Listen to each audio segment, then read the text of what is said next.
This episode of the A-List podcast is brought to you by FanDuel, the exclusive wagering partner of the CLNS Media Network. Welcome into the A-List podcast brought to you by Indeed.com and FanDuel. I'm Kwani Lunis, joined by Sherrod Blakely and Gary Washburn. Guys, can you believe we're only 2 games away from the end of the regular season? 3 words for you, Kwani. 3 words for you. Thank you, Jesus. I'm ready for this regular season to be over with. Let's get to the games that matter, which is the playoffs. I'm ready. I am ready. I don't know if the Celtics are, but I'm ready. Gary, have you processed yet? Yeah, I mean, it's here. I'm not really, I can't wait. Sentimental. Yeah, let's see what happens. And I think it'll be interesting. So we don't know who they're going to play yet. So that'll be interesting. So I'm looking forward to the weekend. As you should and be. Not the group. No, not the group. Yikes. Anyway, so let's talk about their last game. The last 3 of their games this season, 2 are against the Toronto Raptors. They just beat the Raptors in this last game. They secure the number 1 seed in the East. Malcolm Brogdon drops 29. Jaylen Brown with 25. There's no Tatum, no Smart, no Horford. What do you two make of that win? And what do you think they need to do to make sure that they're obviously secure the seed, but at this point, what do they need to do to beat the Raptors once again? We don't care. Oh, now y'all don't care. I'm saying this is to me, the victory against Toronto is everyone that you play gets out of the game injury-free. That at this point, when you lock up the number 2 seed the way they have, wins at this point aren't going to matter because a lot of the guys that you play aren't necessarily guys that you're going to be counting on when the playoffs arrive. To me, at this point, you are trying to just get a look at different player combinations and look at some of those guys on your bench and see who might be able to maybe sneak their way into that 8th, 9th, maybe rotation spot. I'm the guy that I'm really, looking forward to. Well, we'll talk about that later, but there's certain guys that these last couple of games are going to, I think, really give us a sense of whether they're going to be regular playoff rotation guys or whether they're going to be doing the ML Clark thing and just waving that towel on the sideline for most of the night. But it's a good opportunity for some of those guys on the bench to really get some major minutes and just make a case as to whether they should be in that regular rotation or, again, are they going to be spending most of the time in the playoffs on the bench? So it sounds like you're saying these last 3 games can be a load management situation for the Celtics. Absolutely. Especially now that there's no incentive to win, because win or lose, you ain't going nowhere in terms of your playoff seeding. So for the Celtics, it really is about managing all your guys, but specifically your core guys. And the flip side of that load management is you get a chance to look at some of your bench guys and see, who's maybe closer to being ready to help you in the playoffs. I don't think, the last 2 games are meaningless besides for the 2 teams they're playing with Toronto and Atlanta. I mean, Toronto is a small chance that they can get up to the 8th seed, but they're likely going to host Chicago in the play-in game. Atlanta is going to be trying to get to the 7th seed to try to host that play-in game, potentially against Miami. So there's something to play for the other 2 teams that they're playing. But I also think you got to give guys some rest. It sounds like, considering the injury report, that tomorrow they're going to play Brown and Tatum. We're not listening to the injury report. They'll probably give Brogdon a day off. Smart was really hurt. He had trouble even putting on his shirt and his jacket, his pullover sweater on against the Sixers. He needed help. So Smart's injury is real, the neck injury. And I think they're just going to rest guys. They'll probably split games. I think with the integrity of the game, I think if there's some stuff at stake, I don't think Joe's going to start J.D. Davidson, Muscala, Sam Hauser, and Peyton Pritchard. I think he'll throw a competitive lineup out there. Now, he's not going to play those guys 45 minutes, but I do think he'll, for the integrity of the game, give his best effort in terms of fielding a solid lineup, especially that finale against Atlanta if it has meaning. But obviously the Celtics, I asked them this week, hey, Joe, if it's meaningful for other teams, what is your approach? He goes, well, I want to win. So he's going to try to win the games, So, but I do think they're going to keep guys sharp because remember, they're going to have like a week off. So you don't want guys not playing for 10 or 12 days or whatever. So you want to get Tatum in there. And I think, they like the ball. So I think, is a good 50, try to go for 57 wins. It's not a landmark number, but I do think that they'll play hard. They'll do their best, but they're not going, nobody's playing 40 minutes out there. They're gonna, go deep into the bench. And Gary, we might see one of your favorite players, Fiandu Kabengele. Hey, finally said it right. Yeah, Sherrod, you finally said it right. Wow. Yeah. And I think there's intrigue with him, JD Davidson. Mm-hmm. So, it'd be good to see those guys get some extensive minutes and get Peyton. Peyton hasn't played. He's questionable now. He kind of came back from the heel injury and then played and then all of a sudden was hurt again. So I don't know if he re-aggravated, but he's questionable for Friday. So it should be Mazzulla's got some interesting decisions to make. But as you said, Sherrod, the number one thing is keep everybody healthy. Put everything on bubble, keep these guys on bubble wrap, especially Robert Williams. Play him 20 minutes in one of those games, give him a rest the other game, and, take your chances. So that being said, kind of off the court, but obviously still relevant to the Celtics. We've been talking about him all month at this point because one, he's been playing very well, but then there were the articles that came out and the speculation of whether or not he's going to remain a Celtic. And of course, the Celtics named him the 2023 Red Auerbach winner, which the award basically honors a player that they think embodies the Red Auerbach motto and the Celtics motto and tradition. So what do you two think about him winning the award? And what kind of message do you think they're trying to send? I just love the timing of it. I mean, all these stories come about how Jaylen Brown ain't getting no love from Boston, and then he gets the Red Auerbach Award. That's nice. Good timing there. I'm waiting for the Jaylen Brown statue. I mean, that's what I'm waiting for. And then the renaming of the Red Auerbach Award, the Jaylen Brown Award. Then that'll be enough love for him to feel love. But no, all kidding aside, Jaylen Brown, he's just a hell of a player. And all he's looking to do is do what's best for him in his future. And he's deserving of that award. He's deserving of a lot of the praise that he's getting because he's doing it the right way. He keeps his head down, gets better year after year, and he can go out there and get you 25 and 10, and that's like a normal night for him. There aren't a lot of players in the NBA who can go out and get you 25 points, and that's just kind of what they do. It's not a big deal. He's at that level as a player now.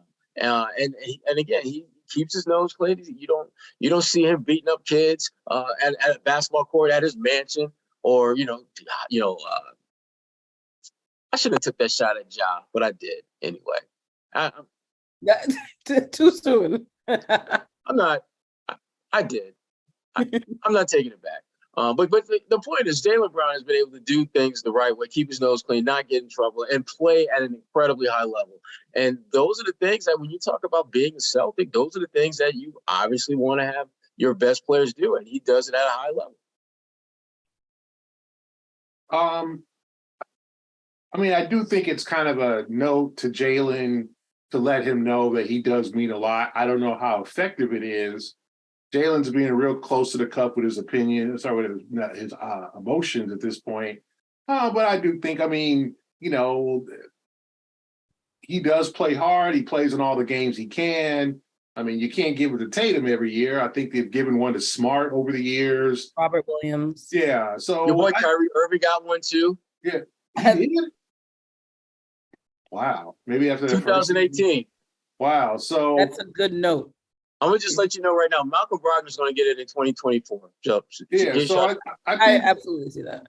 I think it's a situation where he probably is deserving. He's the second longest tenured Celtic. So yeah, do I think it's a message to him like, hey, we do appreciate you, but we'll see whether it's effective.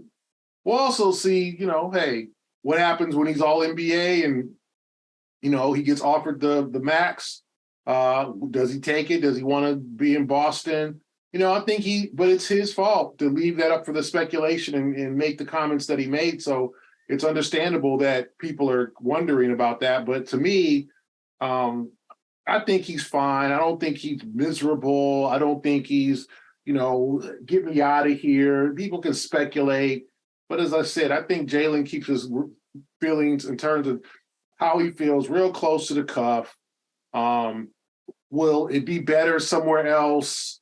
Now all of a sudden, Atlanta's going to go after him free. Houston's going to make play. Here comes all these teams now that are suddenly coming to the surface to going to make offers. But I think he understands. He likes to win. Winnings in Boston. They have a great team, good teammates, guys he really admires and appreciates. So I think this is kind of being overblown. Because as I've said before, what do you want him to do? You want him to say like Kyrie, I'll be back if you have me. You'll have me. Then everybody will be.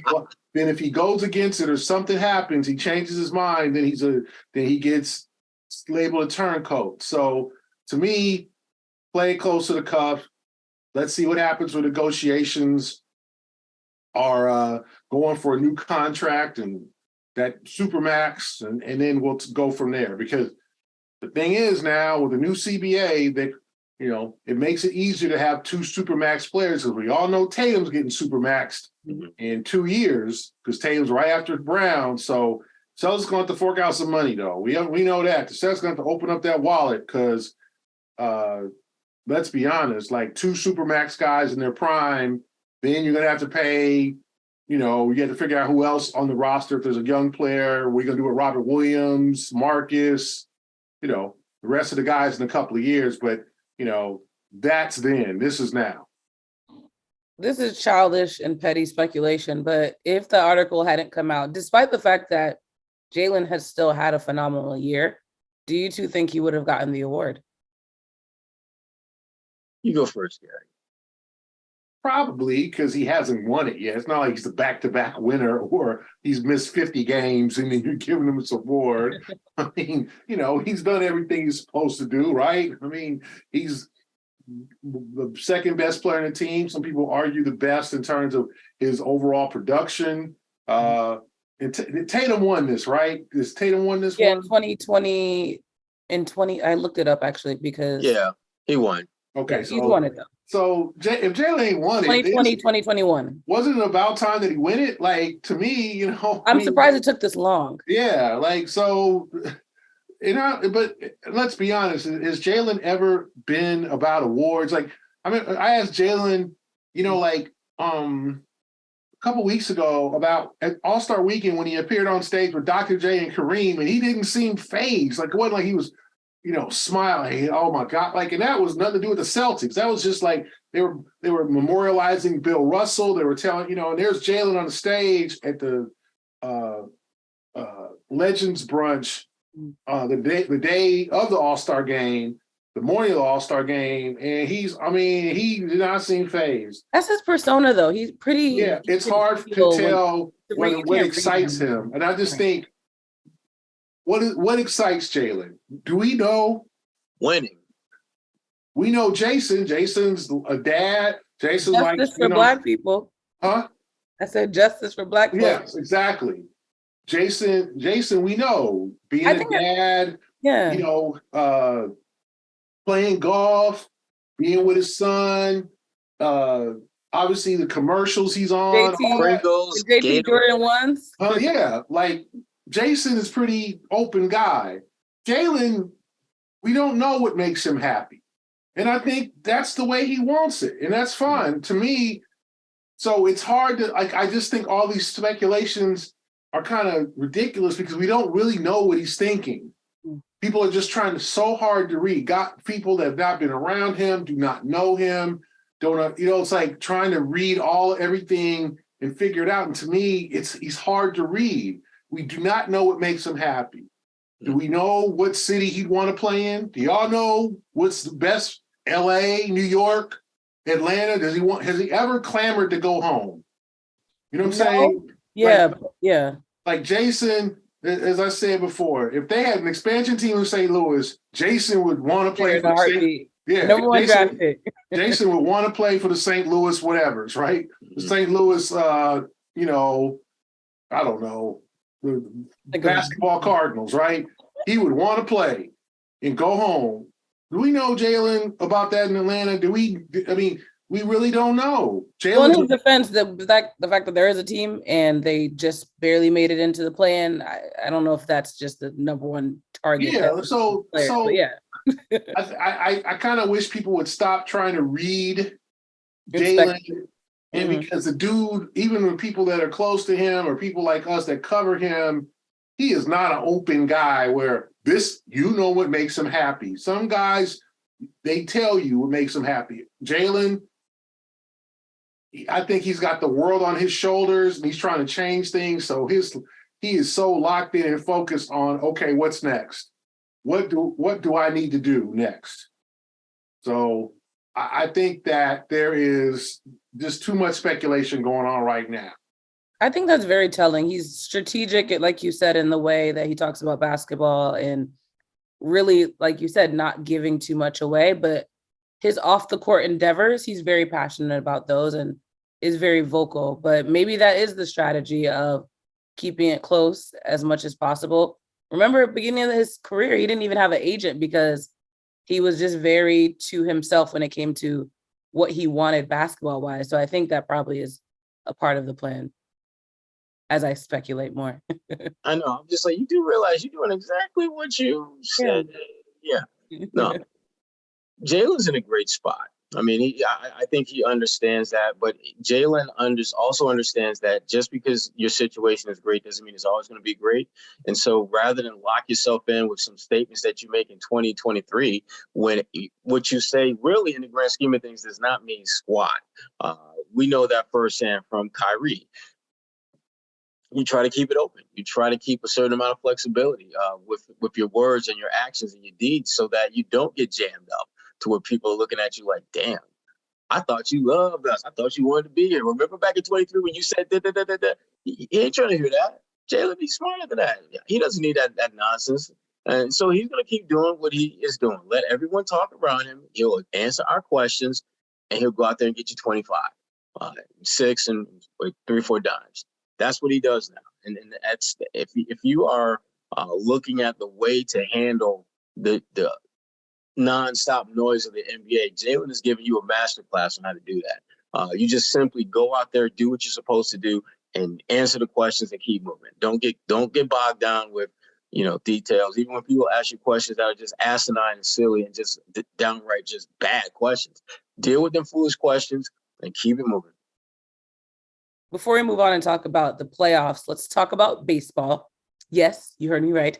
Grand slams, no-hitters, and double plays are back, and there's no better place to get in on the MLB action than with FanDuel, America's #1 sportsbook and official partner of Major League Baseball.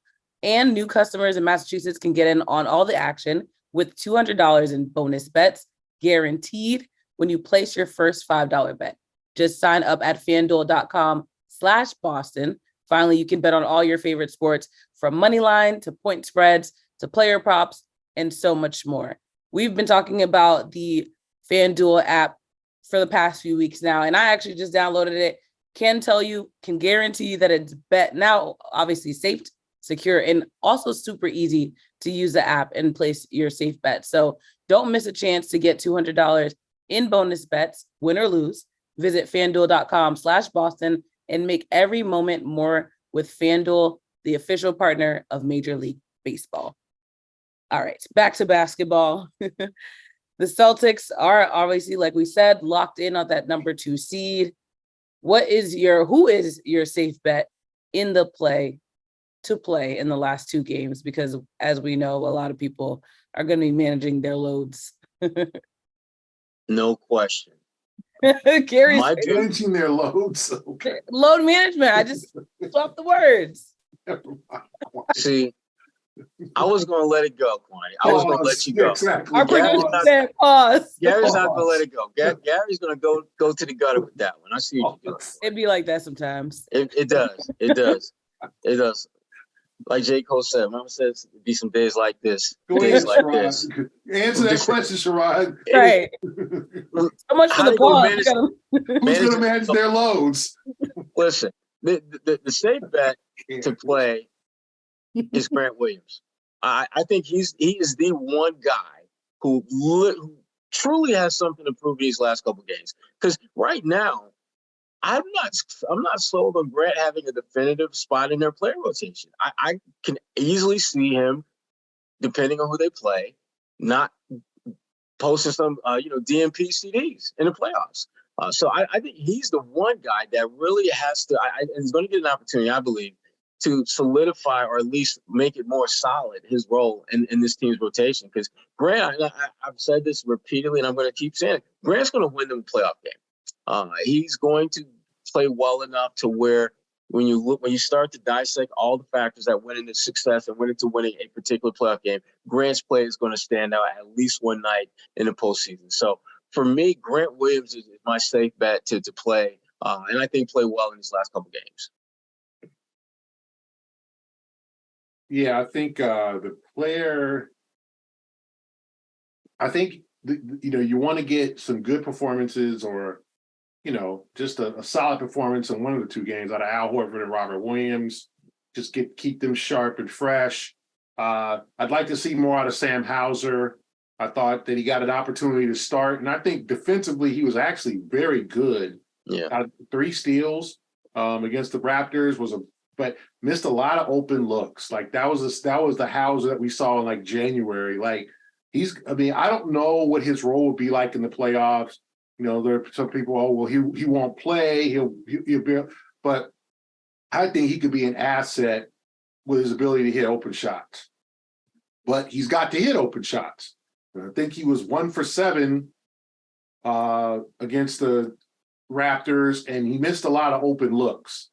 And I'd like to see Sam have a nice, confident breakout game where he, is hitting 3-4 threes. He was 1 for 8 against the Raptors. 3 points. He was a plus 11. Sorry, he was listed with 2 steals. I thought he had 2 steals. And so he played solid defense, 6 rebounds, 4 assists. So, in the block shot. So he had a solid game other than shooting. And my whole thing is I need to see more from Sam to get. And then Mike Muscala, I want to see him break. He had a kind of a breakout game. He's been not very good since he's been with the Celtics, missing a lot of shots.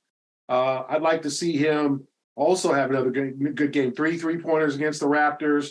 So I'd like to see those 2 guys break out.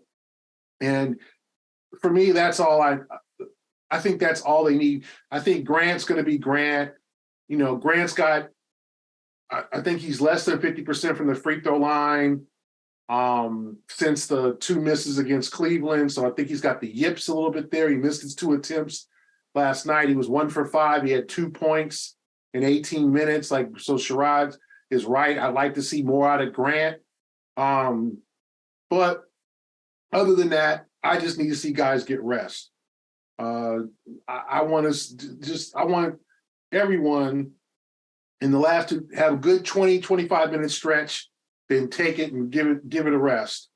And we'll see what happens, whether that last game against Atlanta means something. And it's interesting, ESPN has now picked up that game, so I guess that might be the most significant game, of the most meaningful game of the early games, because now everybody is either playing at 1 o'clock or 3:30, so people don't look at the scoreboard and go, oh, such and such lost, so now we don't have to play our starters or whatever. People won't have any competitive advantage, because it used to be in the old days, like 5 years ago, some teams is playing at 1, some teams are playing at 7:30.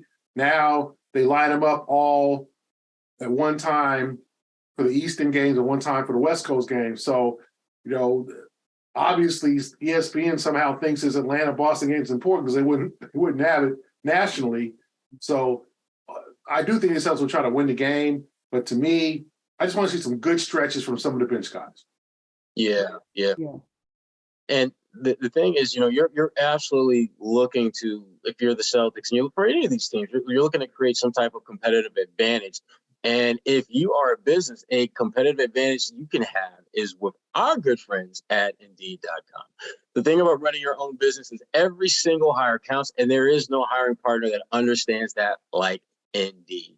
It's a hiring platform where you can attract, interview, and hire all in one place. You don't need to spend hours on multiple job sites looking for candidates with the right skills when you can do it all with Indeed. You can find top talent fast with Indeed's suite of powerful hiring tools like matching, assessments, and virtual interviews. You hate waiting? I know I do. Indeed's U.S. data shows over 80% of Indeed employers find quality candidates whose resumes on Indeed match their job description the moment they sponsor a job. So again, candidates you invite to apply through the instant match are 3 times more likely to apply to your job than candidates who only see it in search, according to U.S. Indeed data. With Indeed matching, as soon as you sponsor a post, you get a short list of quality candidates whose resumes on Indeed match your job description. Boom! It's a hiring at warp speed.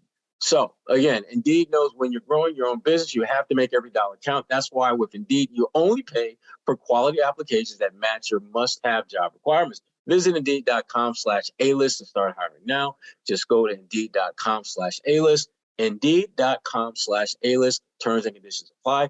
Cost per application, pricing not available for everyone. Need to hire? You need Indeed. Back to Kwani.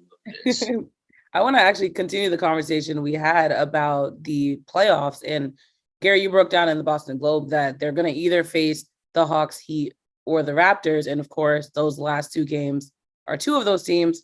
The Heat, we know what the Celtics at least should expect from them. But what team would you 2 take if ideally they could pick which opponent they'd have in the first round? You go ahead, Gary. I would pick the Raptors because I just think the Raptors are kind of a mess. I thought they would smack the Celtics without Tatum. And they couldn't hit shots. I mean, they were just not a good offensive. 6 for 33 from the 3-point line. Fred VanVleet was 1 for 12 from the 3-point line. Gary Trent Jr. did not score. They are messed up right now. And I know they played well of late, but they got so much talent, and you're like trying to figure it out. I just don't think they can get it together.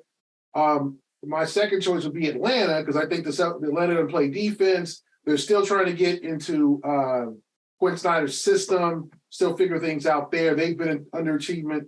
The least team I would want to see is Miami. Miami, they're dysfunctional, but they got talent. And what you don't want if you're the Celtics is you don't want a team to take a chunk out of you for that first round series. You don't want to go 6 or 7. You want a gentleman's sweep. You want to be able to just give yourself a break because you got to prepare for the big dog, Joel Embiid, likely in that second round series. So Miami is going to take a chunk of blood. They're going to take some blood from them. They're going to get some blood. And it might be 6 games, but I just look Bam Adebayo, Jimmy Butler, Tyler Hero, guys, Kyle Lowry, Victor Oladipo. I don't want to see the Heat if I'm the Celtics. Now, I'm not saying they're going to lose a series, but that's just a team you're like, oh, is this going to be the time that they really get it? And then you got Eric Spoelstra as a coach. They're not afraid of the Celtics, right? They're not tripping. They feel like they can beat the Celtics in a 7-game series, take one of the first 2 in Boston, and all of a sudden, so if you're the Celtics, I think that's the team they're most likely going to see, but who knows who's going to win that play-in game between likely Miami and Atlanta.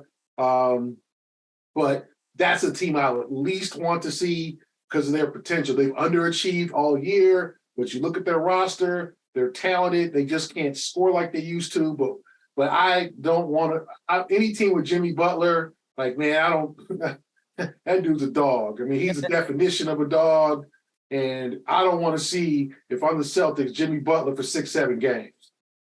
No, you don't want that smoke.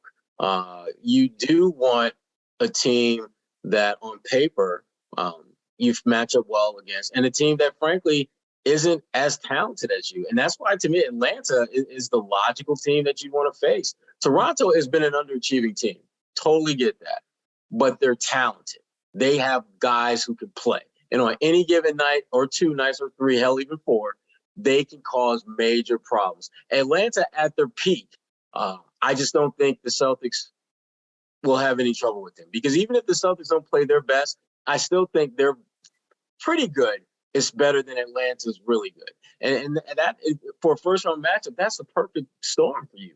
You want to be able to get through that and keep it moving as quickly as possible. You don't want to mess around and just have them linger and force you to go 6, maybe 7 games. You want to be in and out like an episode of What's Happening. You just want to be in and out, in and out. You see that? I see you. Gary, they'll know about Roger rerun. Sure, they don't know about that. They don't know. That's my all-time favorite show. Well, one of that and The White Shadow, but yeah, they don't know about Raj, Rerun, and Dwayne. They don't know. Dwayne, they don't know about them. That's the original big 3. They don't know about them. No. It's true. They don't. Yeah, Kwani is like, Kwani don't know about Rerun. She don't know about the Legend of Rerun. I don't. Tell me. Kwani, you gotta like it's a 70s show about 3 kids in and they pulled this kid who was actually a professional dancer named Fred Berry, who plays Rerun. They call him Rerun because he repeated senior year high school 3 times. Dang. So he always reruns what he did. He always reruns in the fall. We did in the spring. So it's just it's a great show. It's a hilarious 70s sitcom that doesn't get enough respect. So I had to represent today. Hey, main man, Raj, Dwayne, Shirley. Shirley was the original, just woman sister you didn't mess with. So yeah, what's happening in the house? I got no show to go watch. So yeah, it might be on Hulu. I gotta find it somewhere. Yeah, you gotta find it. I don't know YouTube. what. yeah, YouTube will have it. But you might just catch some episodes. You will laugh, and then of course, Dee, the little sister, who was just hysterical. She's all about her money. She's about making her chips. So that's what's happening. Anyway, appreciate it. Yeah. So, Kwani, what's your thoughts on who the first round opponent would you want to be? I agree with both of you. I think Atlanta is probably the best bet because they're still figuring out who they are. And selfishly, my friend Lauren Williams, who's in Atlanta covering the Hawks for the Atlanta Journal-Constitution, shout out to her. I'm going to see her this weekend, but that'd be fun to have that series be here. So there's personal reasons, but also I think for the Celtics, that would be, again, you never want to underestimate any team when it comes to the playoffs, but when you talk about experience and them having a rocky season at the beginning, this would be the team where having a good dominant season last year, that should hopefully translate for the Celtics to hopefully be as successful as they were last year. So I'm with y'all. Finally, though, I do want to talk about some big news that happened here in Boston this week. I love the face look of confusion. That's a good tease. No, Jason Tatum, his Jordan Tatum ones dropped at the Concept Store on Newberry Street. And while y'all were in Philly working hard covering the game, I was at a launch party for it. How much are they? Downtown. I didn't even look at the price because I didn't buy any. I'll look them up as you guys talk about. Did you see them? Oh, 120. That was perfect right there. Not bad. That's not bad. It's not bad actually for a retail shoe. Oh, not bad. You know how the sneakerhead be 500 online. Yeah, not bad. Did y'all saw the first model of the shoe at this point? I think everyone has seen them. Yeah, I remember looking at it. It's different. It's different. It is. I don't like when I see it. It doesn't like make me like want to puke or anything like that. But I'm not like ooh. Also, I would have stayed in line for it. It's a good looking shoe. It's not. I wouldn't call it great, but it's a good looking shoe. Yeah, I would say the execution from that. Obviously, it's marketing. They do what they have to do. I thought it was very clever how there was a lot of little, so to speak, like eggs dropped throughout the store of they had the newspaper where there's an article written about it's the old school like newspaper. They had to stand and you open up, grab a little paper, read about Jason Tatum. There was a photo booth that said like only up. And it was the quote on it was like, did you ever doubt yourself, so to speak? So there are a lot of like odes to who Tatum is. And obviously that was part of the marketing of showing who he is through this shoe. And obviously he had creative control as well. So congratulations to Tatum for dropping his first signature shoe with Jordan. Cool stuff. Celtics stay busy on and off the court. Yeah. So we're gonna talk about Angel Reese. Yeah, I want to because I'm here for it. And get more back. What'd you say? The Bayou Barbie. You want to talk about the Bayou Barbie? Yeah, I think I'm kind of tired of it. The topic. I am too, but hey. But yeah, I mean, I just think I think it's great for women's basketball. I follow women's basketball pretty closely. I watched the entire tournament, not just the Final Four. There you go. Title IX in the house, Kwani. You know, I know a lot of these players, not all of them. I knew Angel Reese when she was at Maryland. Like, I followed her. I knew she transferred to LSU. So I knew about her last year. So it wasn't like who is this? And we've all heard about we've all heard about Caitlin Clark. Yeah. And obviously we know Leah Boston and all those things. Mm-hmm. You know, I just think I wasn't really a big fan of Reese chasing her down to do that. I think in the natural flow of the game to talk trash is cool. But I also think like that generation is just extra, right? Like they're just extra, you know, their fashion is extra.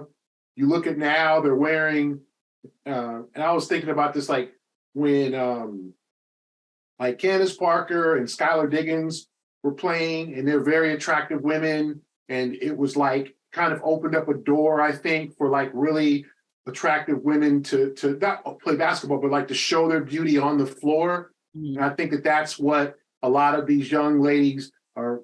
Well, ladies. Oh, you mean the makeup, like how they just makeup and the big eyelashes, like they're extra, and you would kind of classify it as extra, right? Or just showing yourself, showing your personality. And I think basketball has restricted over the years. And that's the generation. But I also I don't have any problem with Angel Reese talking mess. I thought it was a little much for her to follow Caitlin Clark. I don't have any problem. But there's been like the two twins that play at Miami were talking mess during the tournament. The point guard at Louisville. Everyone talks crap. Let's be honest. The two twins at Miami are white. The point guard at Louisville, she got mad game. She's white. Like it's not. And I think in relation to our podcast and the NBA, like they look at the NBA. Like, where do you think they get this from? Like, it's like the parents. Where do you think, like, you bad that your son or daughter acts like you do? Like, where do you think they get it from? They watch the league, and I'm sure in many cases, too, the WNBA, and they watch the trash talk and the you're too small and all that, and they take it. So we're, like, upset or offended when players do that now at the college level. Like, to me, I think it's been overblown. Yeah. I said I thought it was a little extra for her to like kind of chase down Caitlin Clark or whatever, or for the players, the LSU player. We didn't like how she did our SEC compadre or cohort from South Carolina about Raven Johnson was like, oh, let her shoot, and she kind of waved her off. But that's ball. Like we've all played pickup games or whatever. Oh, let that dude shoot. Oh, don't guard him. Like there's outright disrespect on the court. It is what it is. So, I mean, I think that we're making a big deal about it. But I think that we're not. I think that for fans that think that women's basketball players don't talk mess, I think it's just sadly mistaken. This has been going on for years, and I think that this generation also too. And it's funny, like Kwani now, it's like you're the OG, you're like, wow, you're like it's funny. Everybody is somebody's OG. Remember that. For sure. Everybody's somebody's like, wow, you old. But that this generation is just extra. Like their social media, now there's an NIL. I mean, how much money Angel has made in the last They week? can make more in college than in the He's league. literally selling her jerseys. Literally, where Sherrod and I were talking about. She hit 1 million followers in about a week. She had 2 million on Instagram. I want to say it's like, and Sherrod and I were talking about this the other day in women's basketball, where Charisma Osborne, because our friend Christian Rim, who used to intern at the Globe and now New York Times, wrote a story about how Charisma Osborne's an all Pac-12, all-American player from UCLA. She was going to leave early, she had 1 year eligibility left to go to the WNBA draft. And a WNBA coach told her coach, like, why would she come here when she can get NIL money, have her a trainer, paid for, a chef, all of that, travel in nice, and stay in nice hotels. Why would she come to the WNBA and travel on Southwest or travel, like, why would she? Virtual, yeah. Yeah, like, why would she do that and have trouble making the roster because the WNBA rosters are not all full. So some of these first round picks are getting released. So you're giving these young women the amenity, the opportunity to make money, to sell themselves. Then there's social media. Then we're asking why they're extra. Like we kind of created this, right? Like, so I don't blame Angel Reese. I don't blame Caitlin Clark. I think it's cool that she be talking mess because she got game, and I'm sure that when she's in many cases playing pickup, the only white girl on the floor, she can't play, like, and she's had to prove herself. Like, let's be honest. Like, you look at her and she don't look like she can play, and you look at somebody else, you're like, white girl can't jump. That girl can't play. What? And she is a great player of the year. So I'm sure to get to that level, you've got to have a certain amount of braggadocio, right? So I think we're making too big of a deal about it in terms of like jumping on Angel Reese or whatever. But I also think we have kind of created this, and those players look at the NBA, and the NBA are the biggest trash talkers in all of professional sports because they don't wear helmets. You can't see trash. You couldn't see Tom Brady talking trash, although he was talking trash or whatever. You'd have to see them, like, you couldn't hear the words. You'd have to look at them and, I think he's talking trash to that linebacker, or whatever. The NBA, we all see it. Then we wonder why young players. I remember once I was at a Marcus Smart's little basketball camp in Brandeis, like several years ago. And this little young guy, might have been 7 or 8 years old, dribbled down the court, did a spinning layup, and then ran down the court and did the James Harden blender thing. And I was like, oh my God, you know what I'm saying? Like I stirred you up, or what's the ref? Yeah, like did the blend. In the blender. Yeah. He did a coast-to-coast layup, flipped it in, and walked down the court doing it. Like, where do you think he got that from? You know what I'm saying? Like, the league, the NBA. So, we can't be surprised that these young folks are doing that. And I think it's fine as long as it doesn't get, classless or over the top or whatever. Like, but is there, I think the line, I don't know what Sherrod thinks about it, the line of being a good sport has been blurred for years. You know what I'm saying? It's been blurry. It used to be you don't talk trash, you just play, you congratulate your opponent for a good game. Like, now it's different. Well, here's my take, and I promise I won't be too long about this. First of all, I wrote about this for ebony.com today. It's out there right now. And I ain't gonna take too long. I'm gonna plug my story. I ain't gonna take too long, but I got enough time for that. But here's the issue that I have with just the entire discussion and conversation about this. We're focused on the act, and we're ignoring the fact that there was a clear and undeniable double standard that was in play. We're ignoring the fact that there's a clear and undeniable level of misogyny going on here. Mm-hmm. We're acting as if women as if they can't talk trash. But when we see Ja Morant or even Tatum, there's a long ass laundry list of NBA players who talk trash all the time, and we pretend as if it's not that big a deal. But the minute you have women who clearly talk trash, all of a sudden not only do we make an issue out of it, but then we divide them up and start picking sides. I mean, Angel literally did the same thing that Caitlin Clark did, and the response was completely different. And to me, I heard some people who went with the Angel was classless argument, and they said, well, she did it for longer. She chased her around the court. Listen, if I take a knife and I stab you, Kwani, for like 3 seconds, and I take another knife and I stab Gary for 12 seconds, was I okay to stab you for 3 and I'm classless or I'm mean and evil for doing 12? I still did the same thing. I should be punished. I should be criticized equally because both are heinous acts. And if you got an issue with what Angel did, why did you not have an issue with Caitlin? I mean, and the thing about Caitlin, ESPN literally made they put together like Queen of the Clapback. They put together a video montage of her doing this type of stuff. And I'm thinking like, wait a minute. What is the difference between her and Angel? Mm-hmm. Angel, now to Gary's point, Angel, did she go over the top? Absolutely. Was it about a bit extra? It's extra. But my issue is this. Is your issue with her being extra, or is your issue with what she did, or is your issue an implicit bias that you don't want to be out there, so you're using this as a reason to get whatever agenda you got out there? Because to me, if you had an issue with what Angel did, you should have had one with Caitlin. Me, personally, I love what both of them did. I love when Caitlin did the Cena thing. I love that because that's a part of the game. That's something that we do and when we play basketball now. And again, the racism, the sexism, and the misogyny that is part of this whole conversation that nobody wants to touch, you can't actually look at this and not see that. I don't know how you can not see that. I don't know how you can not see the fact that we have a certain comfort level with men doing the same damn thing that we're making this big ass argument and stink about with Angel and Caitlin, and it's BS. So anyway, I'm done. Yeah, I agree. I want to read one quote from Caitlin where she said she should never be criticized for what she did. I'm just one that competes, and she competed. I'm a big fan of hers. And she basically acknowledged, as women, we can talk crap when we're playing basketball as well. Yes.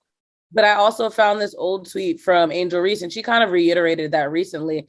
But it said, I'm too hood, I'm too ghetto.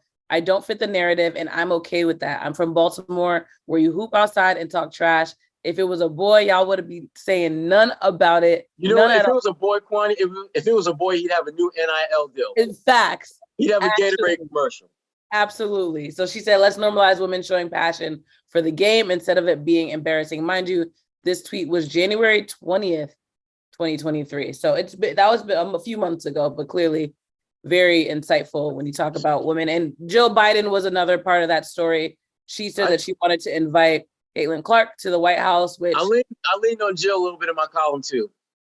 Okay, good. I Because got it was giving participation trophy, and we don't do that. We don't do participation trophy, especially for women. We all appreciate Caitlin Clark. I mean, let's be honest. Like, Iowa was not hardly as talented as LSU or South Carolina.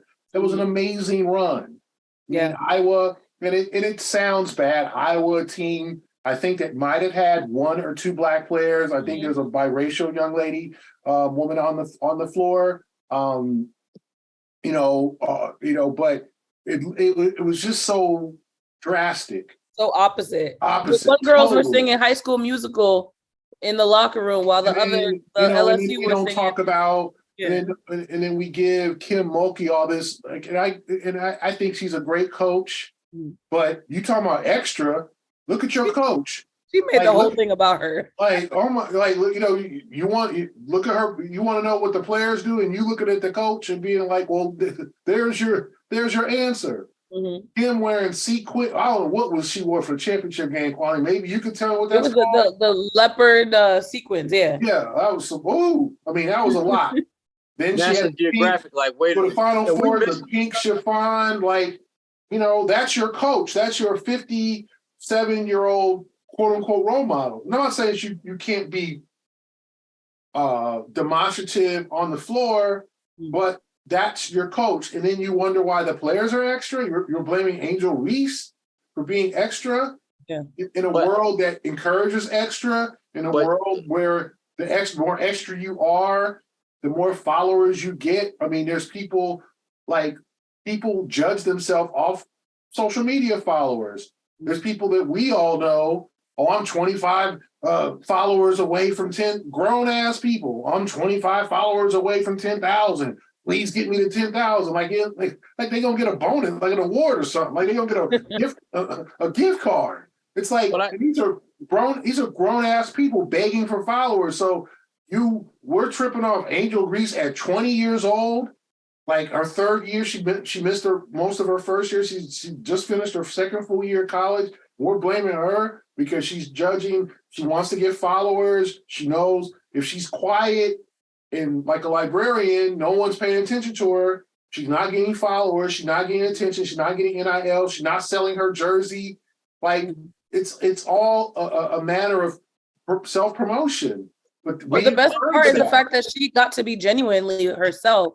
And why it stood out, because a lot of players don't do that. And right. That's why I think that's who she is. I remember watching her last year in Maryland and being like, oh wow, that's like she was a baller there. And then she just kind of bolted to LSU, and then she even became and the key quote I saw was I transferred out, went to LSU because I wanted somebody to accept me for me and I could be unapologetically who I am. Yeah. I think that's interesting considering Kim Mulkey didn't really have that same philosophy for Brittany Griner more than a decade ago at Baylor. So I think it's interesting. I mean, that's an interesting, question because, she hasn't spoken to Brittany Griner. She didn't really support Brittany Griner when she was detained in Russia or whatever, but we kind of forgive that.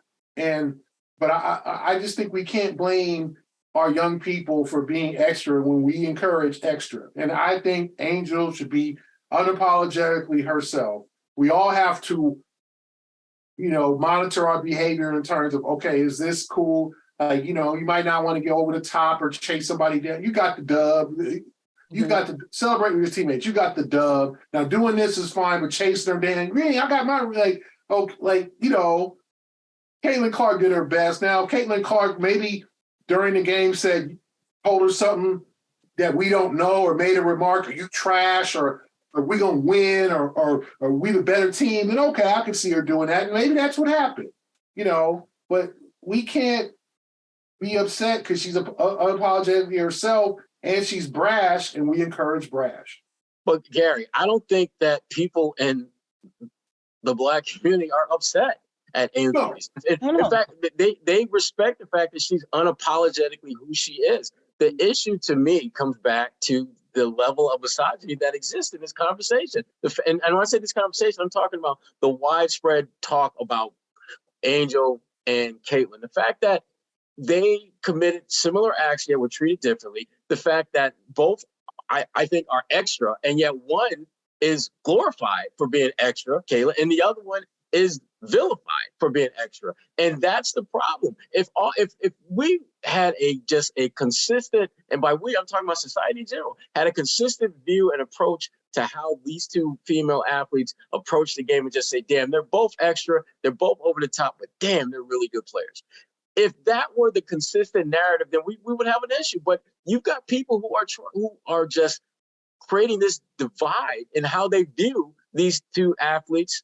And frankly, it's BS. I mean, the first lady did that. I mean, do you honestly think that if Iowa would have won that game, she would have said, well, out of sportsmanship, we should have them both at the White House? Absolutely No. No. And that is the, again, those are the type of like microaggression, below the surface, BS things that Black women, to be candid, have been dealing with for years. And you can even take it off the basketball court and get into just the economics of it, where Black women make 64 cents on the dollar compared to white non-Hispanic men.